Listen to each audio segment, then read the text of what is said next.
Hi guys, welcome to another video of Jay's Workshop. Today I'm going to be showing you how to change a headlight bulb on a Mercedes A-Class 2016. What you need to do, depending on what side of bulb you want to be changing, is full lock the wheel the opposite direction.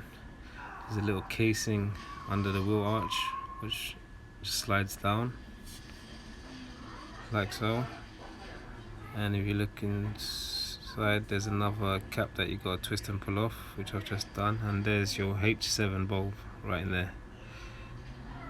That bulb just simply twists out, and once you take it out, you just literally pull out the bulb, put the new one in, and just twist it back in. Simple as that.